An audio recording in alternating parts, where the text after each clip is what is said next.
Penanganan pidana dan penanganan... Kapolda Kalimantan Tengah, Irjen Joko Purwanto menyebut Brigadir Anton Kurniawan yang menembak dan merampok warga di Kabupaten Katingan, Kalimantan Tengah diketahui menggunakan sabu saat melakukan aksinya. Hal itu diketahui berdasarkan hasil pemeriksaan urin Brigadir Anton Kurniawan. Dalam rapat dengar pendapat bersama Komisi 3 DPR, Kapolda Kalimantan Tengah mengungkap penyalahgunaan narkotika oleh Brigadir Anton Kurniawan. Brigadir Anton Kurniawan saat ini telah diberhentikan dengan tidak hormat dari Polri. Jadi Bapak Ibu sekalian, bahwa dugaan bahwa Saudara Anton dalam melakukan perbuatan pidana dia menggunakan narkotika jenis sabu. Jadi tanggal 11 yang dilakukan oleh Propam Polda Kalimantan disupport oleh Mabes. Pengecekan barang bukti, tes urin terhadap pelanggar, dan kita juga tes urinnya positif, tetapi kita dalami juga pengecekan rambut dan darah, melakukan integrasi. Di tebing tinggi Sumatera Utara, seorang anggota polisi wanita berpangkat Bribka mengamuk di rumah warga. Pelaku bersama sejumlah rekannya mendatangi rumah korban karena kesal. Tak terima suaminya dilaporkan ke Polres Tebing Tinggi atas dugaan penipuan dengan modus bisa meloloskan calon bintara Polri dengan imbalan sejumlah uang. Di Semarang, seorang pelajar bernama Gama tewas akibat ditembak oleh Aibda Robik Zainuddin. Meski polisi awalnya mengungkap penembakan dalam proses tawuran antar kelompok remaja, Kabid Propam Polda Jawa Tengah mengungkap kalau kasus ternyata tidak berkaitan dengan kasus tawuran. Ketua Komisi 3 DPR Habibur Rahman menyebut akan mengundang Inspektorat Pengawasan Umum Polri, termasuk Propam, untuk evaluasi kasus kekerasan oleh polisi. Namun, Habib menegaskan tidak ada masalah dengan kepemimpinan Kapolri Jenderal Listio Sigit Prabowo. Main seret-seret ke Kapolri dari mana? Enggak, karena kan ada kesenam ya nih, bukan? Enggak, karena dari Amnesty International itu bahkan menyebut sampai 116 kasus yang berkaitan dengan polisi. Bos, yang namanya kasus saya bilang tadi, ya kan ya, di mana aja ada, yang namanya oknum di mana saja ada. Apa kaitannya dengan Kapolri gitu loh? Kok diarahkan ke kepemimpinan Kapolri? Kepemimpinan Pak Kapolri Listio Sigit nggak ada masalah. Saya kasih nilai 9 dari 10. Saya berani mempertaruhkan kedudukan saya gitu loh. Ya, apa yang mau dievaluasi? Ya. Tapi kalau soal oknum-oknum seperti ini memang kita tindak lanjut, yang penting kan penegakan hukumnya. Lalu kami akan panggil Irwasum, panggil Propam, ya bagaimana pelaksanaan evaluasi yang reguler itu. Anggota Komisi 3 DPR fraksi Golkar Rikwanto menilai polisi seharusnya bisa bergerak cepat jika menangani suatu kasus tanpa perlu menunggu viral di media sosial.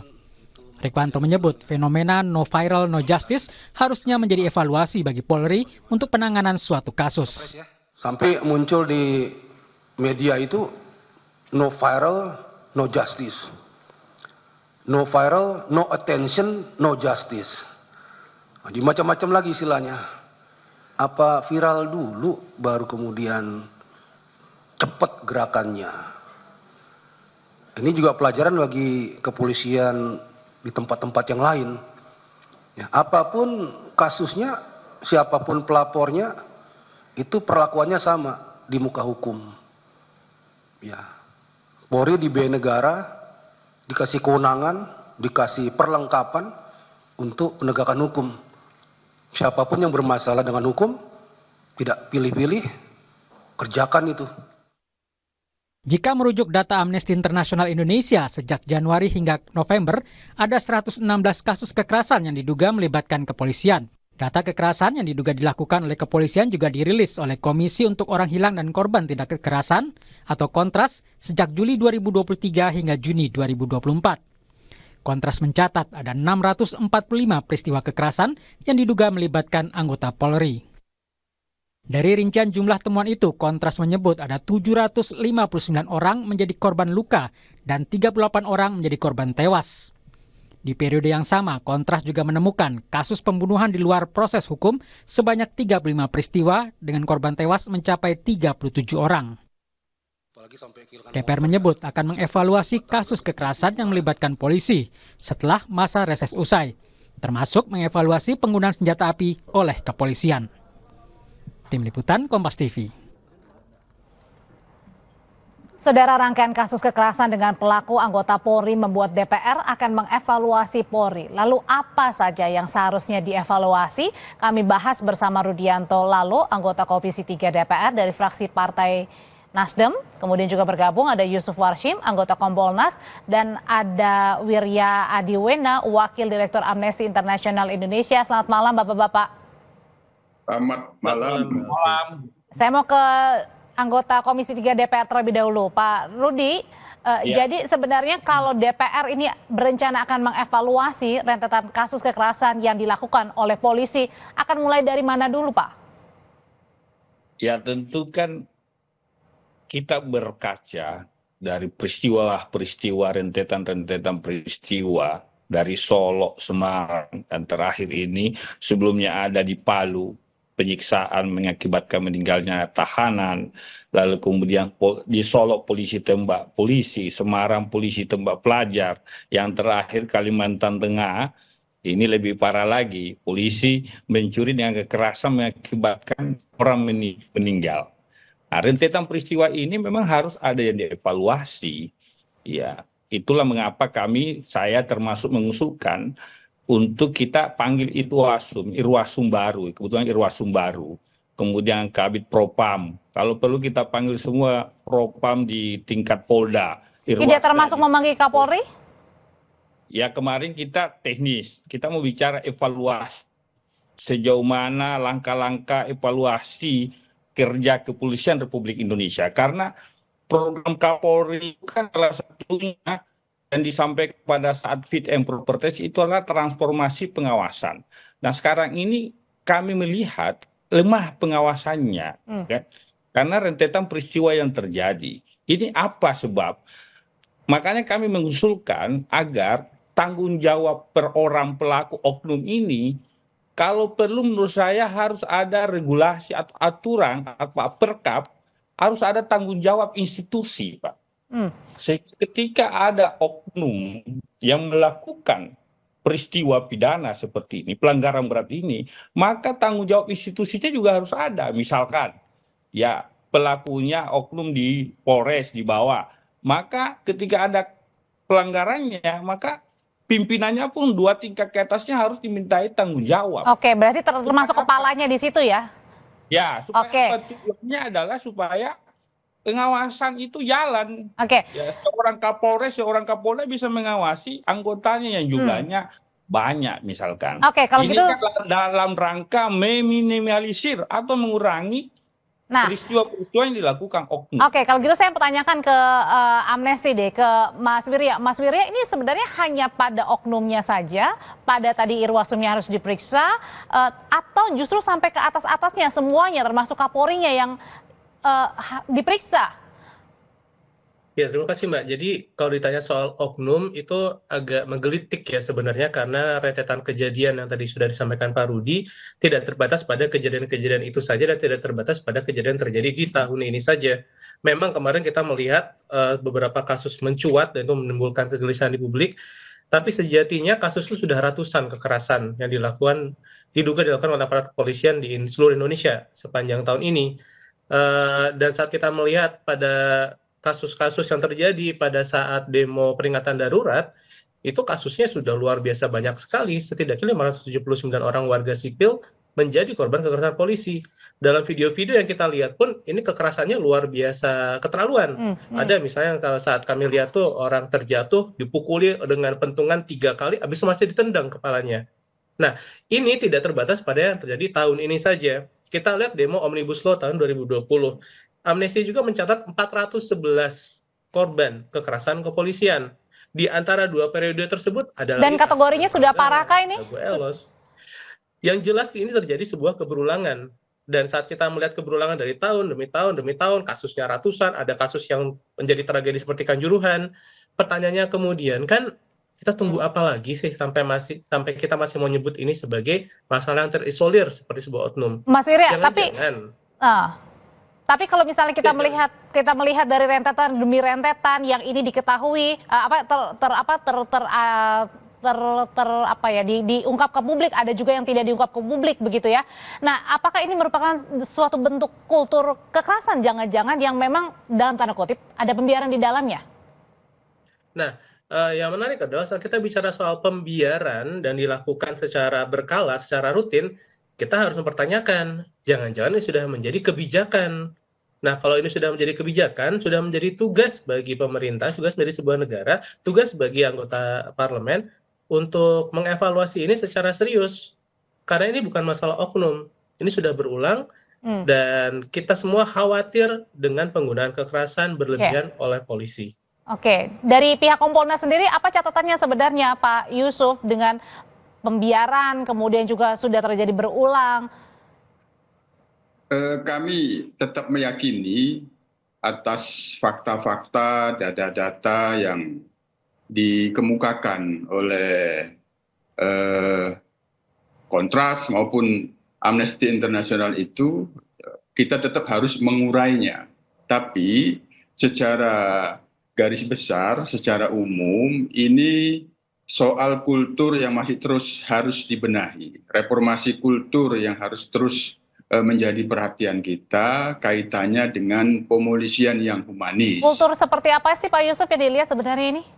Ya, kultur pemolisian humanisnya masih harus terus dibenahi. Nah, ketika masih ada hal-hal di dalam menggunakan kewenangan dalam tindakan kepolisian yang itu ada data-data dan fakta yang cenderung melakukan kekerasan. Nah, itu kultur humanisnya masih yang harus dibenahi. Kami sendiri sebagai pengawas secara intens memberikan saran dan masukan untuk penguatan pemolisian yang humanis. Secara sistemik di Polri sendiri itu sudah cukup jelas sebenarnya dalam perencanaan strategis penguatan pemolisian humanisnya itu sudah terlihat jelas. Hanya ini memerlukan tidak hanya sekedar komitmen. Komitmennya sudah cukup jelas. Penguatan pemolisian humanis itu sudah cukup jelas.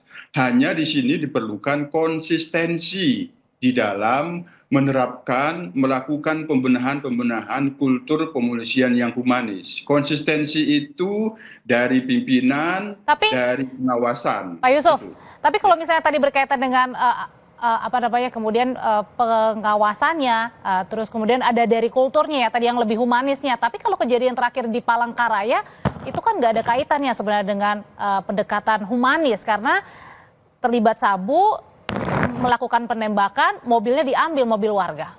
Tunggu dulu, kan tadi sistemik dulu. Nah, komitmen untuk pemolisian humanis itu secara sistemiknya itu sudah jelas. Hanya di sini diperlukan konsistensi. Konsistensinya itu agar bisa ada peran pimpinan, peran pengawasan. Itu yang pertama. Yang kedua, kultur itu sendiri juga membutuhkan kapasitas individual personil, konsep diri sebagai anggota polisi itu diperlukan agar tidak cenderung melakukan penyalahgunaan kewenangan secara individual menjadi oknum yang melakukan pelanggaran-pelanggaran. Maka di situ diperlukan penguatan kapasitas individu, penguatan konsep diri. Maka ini jatuhnya ada pada pembinaan. Namun konsistensi di dalam pembinaan kapasitas individual dan konsep diri sebagai anggota Polri itu tetap memerlukan peran pengawasan yang kuat.